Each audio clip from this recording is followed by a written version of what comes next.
for your time, Mickey. Moving on Pleasure. to Kevin. Hello, hello there. Well, thank you very much, Passan, for inviting me to present here. Just to introduce myself as I get sort of myself set up. My name's Kevin Byrne. I'm the head of economics at a school called Queen's Park Community School in London. It's got about 1,300 pupils. It's a secondary school. I'm also a head of year 9, so I look after about 220 pupils in the year group. So my view of teaching is very much about not just the curriculum side of things, it's also the pastoral side of things. The reason I was very flattered that Passan invited me to speak today is that I actually was Passan's first mentor when he went into teaching a few years ago. He arrived at Queen's Park Community School, and I was his mentor, and it's great to see all the great work that Passan is doing. So Passan's actually asked me to talk about starters. Well, the first thing you would think is, if I'm talking about starters, why was I not the first speaker? Apologies that I wasn't the first speaker. It's purely because my two boys play football on a Saturday morning, because it's basically just coming up to lunchtime here in the UK. So Passan very kindly put me at the end. I've caught Ruth and Mickey's presentations, and they're both excellent. What I would say about my presentation is, hopefully like a good starter, it's going to be quite short, sharp, and to the point.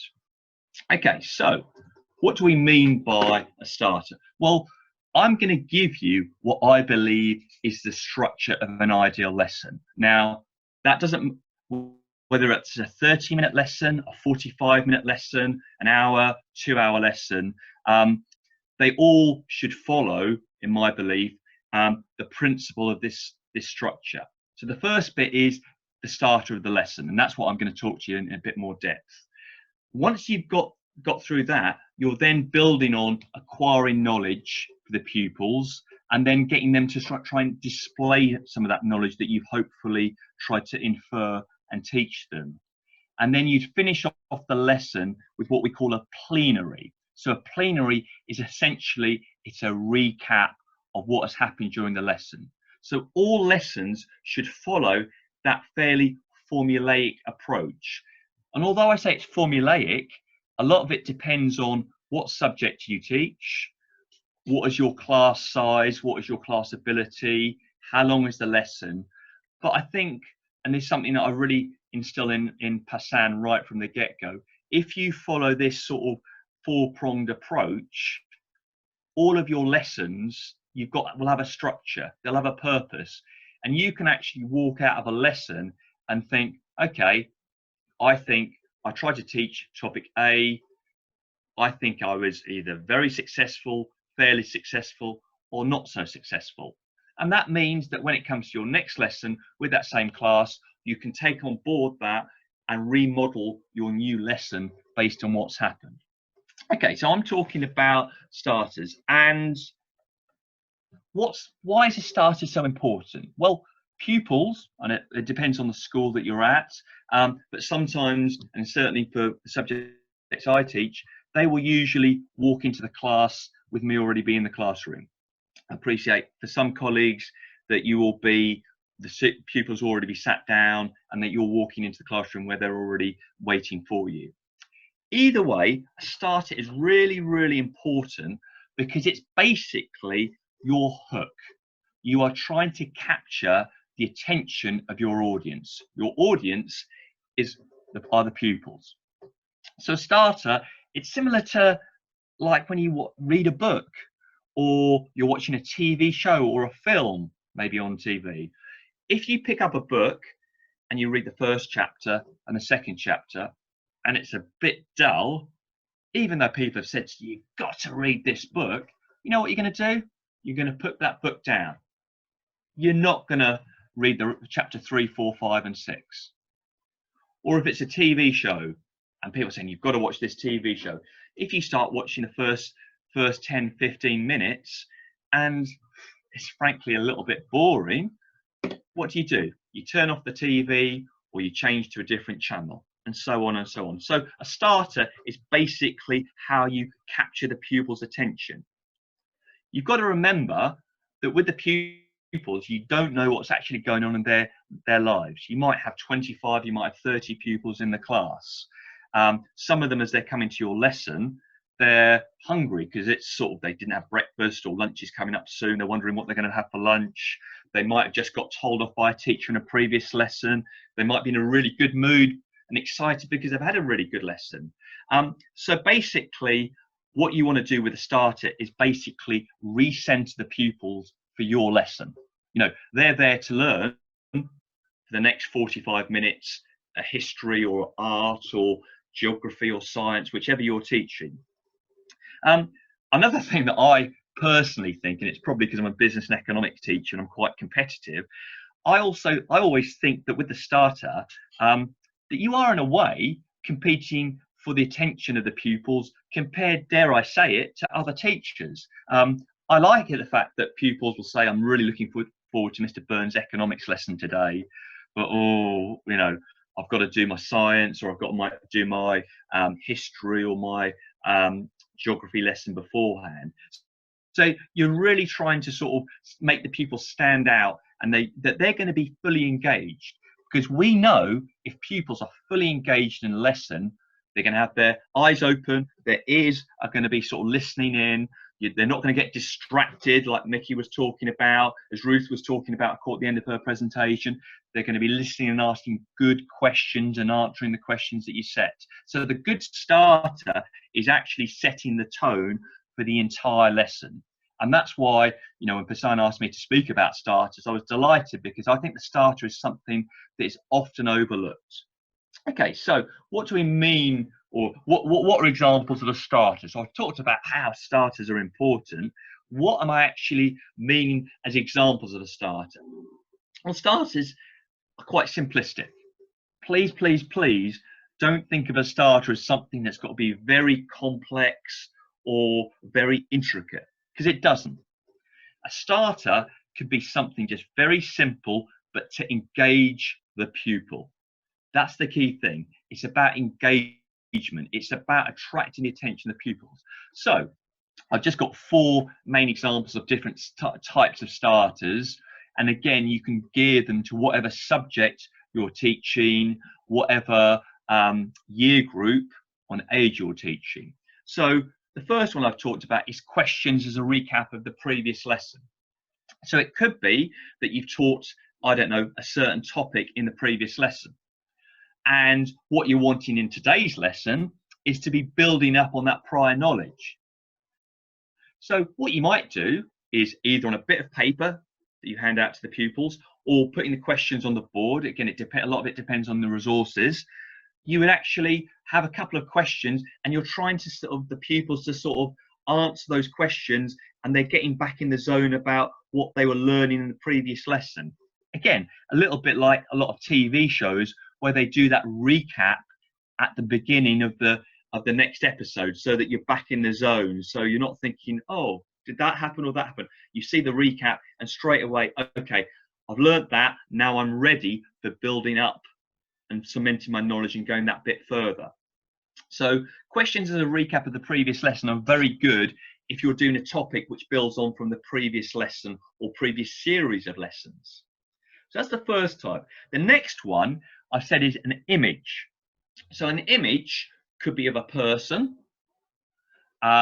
It could be of a business. So for example, in business and economics, I might put the logo or an image of Nike on it with the Nike swoosh. And basically that will be on the board. I'll do a little drawing of it. And I'll say, okay, you've got 1 minute, write down everything that you associate with that image. And so the pupils might be talking about with Nike, about some of the products they sell, which shops they're being sold in. They might talk about how big they are, who their rivals are. They might talk about Michael Jordan, about the marketing, and so on and so on and so on. So the image would be a hook, and it gets them thinking. Similarly, you could put one word or a phrase and basically write that on the board. and the pupils are almost mind mapping or brainstorming. So if you were teaching history, you might just write World War One.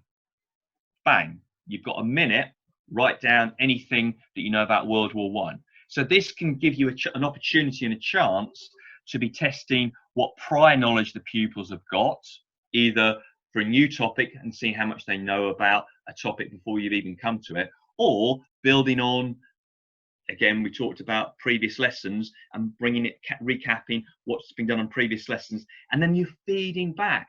And the pupils are now, they've got their 2 ears, they've got their eyes open, they're ready to learn.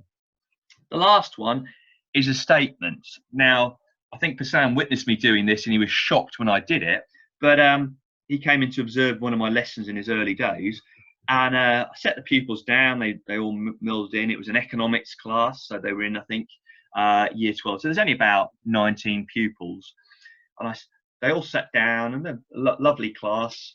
And I go, I hate chocolate. I don't hate chocolate, by the way. I just said that to be a little bit controversial, and they were sort of, from sitting down, getting ready for me to teach them. I just said that, I don't want to say outrageous statement, but sort of controversial statement.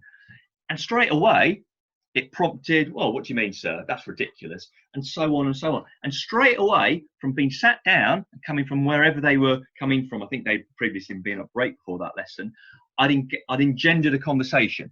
I'd engendered a conversation, and I was in control of the conversation, but all I did is I prompted or stimulated a conversation by my one silly statement, and it got the pupils chatting and thinking and talking about. Now, the lesson I was actually teaching was about taxation, and at the time there was a big thing about, should there be a sugar tax in the UK to tackle obesity and diabetes, and should chocolate bars, for example, have a tax? So that was the hook, that was the link, and I then started teaching the lesson based on that original concept.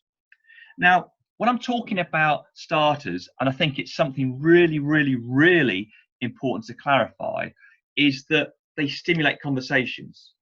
But it's really important that when you're doing a starter, it is linked in with the journey that you want to travel in that lesson. So please don't do a starter about Nike, for example, if you're teaching, I don't know, about something that's unrelated to Nike. So it's got to be linked into the theme, but something that just grabs the attention. I'm talking about how you build up the lesson, and to be fair, scaffolding is a enormous topic, and it's a topic which I've done quite a bit of training for our staff at Queen's Park Community School, and I've actually done 3 insets on it. It's such a big topic, and it's something that Passan and I talked about, that maybe next year that I might talk a little bit about scaffolding and where it comes. But back to my point about a lesson. Scaffolding is the support needed to assist a student in achieving their learning goals. So we're building up a lesson bit by bit by bit by bit. I always use the analogy, it's about with my oldest boy, who's 4 years old, and we got him a bike for his birthday. He was nervous, but I said to him, don't you worry, because we're going to put some stabilizers, so these are extra wheels on the bike. And then when he went for his first ride, I was holding the seat, so I was giving him the support. And then gradually, as he got better, I stopped holding him. Daddy, I'm cycling on my own. Well, he was, but strictly speaking, he still had the stabilizers. So I said, oh, as he got more and more confident, I said, do you want to take those 2 little wheels away, the stabilizers? Okay, hey, Daddy. We took those off. And yes, he struggled a bit, and there's a few falls, but then that's how he learned to cycle the bike. So basically, that's what scaffolding is. And the starter is the start of the lesson. And I'm just going to sort of finish off to what I started on, the structure of an ideal lesson. So the starter is your hook. It's your theme. It's grabbing the attention. The pupils will acquire the knowledge. Sometimes, and often, in a very good starter, you can link the acquiring your knowledge to the starter. So, for example, my example of Nike, I was talking about how companies do promotion. So that's why I had Nike as my starter. And I could then do the acquiring the knowledge and the sharing of knowledge by using Nike, before I then went on to the pupils displaying that knowledge. And then I finished off with the plenary where they were answering some questions, and I could gain or gauge how effectively had our journey in that 50-minute lesson come. How many of those 28 pupils in that lesson had actually fully taken on board what I wanted to understand. And so the plenary is the opposite of the starter. The plenary is the conclusion. It's the recap. It's the sort of, let's let you, the pupils, know, tell me what I've actually, what you've learned from the lesson.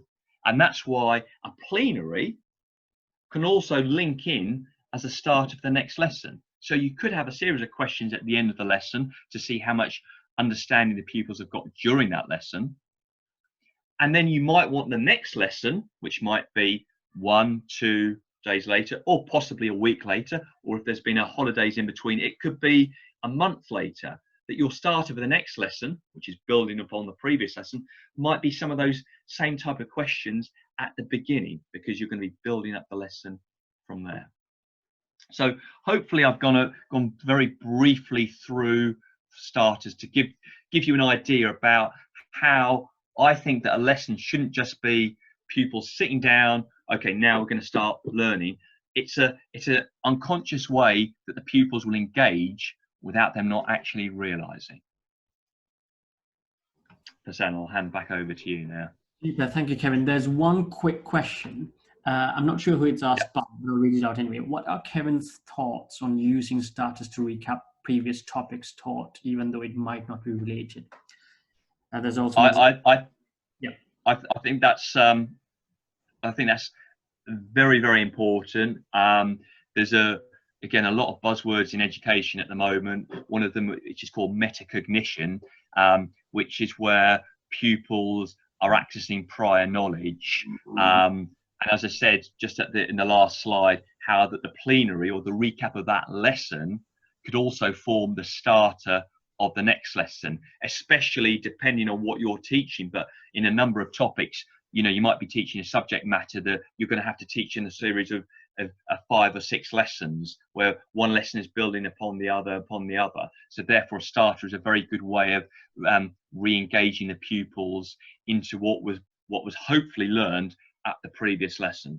And it also gives the opportunity for pupils that hadn't necessarily, they might not have been in that lesson for illness or whatever reason, that they're not completely left out. Thanks, Kevin. I completely agree. I think a starter for me as well could be a few different things. It could be the introduction of the lesson that's going to happen, or it could be so that was Charit who asked the question. It could be a recap of a previous lesson. So as you mentioned, one of the key words was this is a hook to get the students involved into your lesson and away from the distractions from the other lessons, the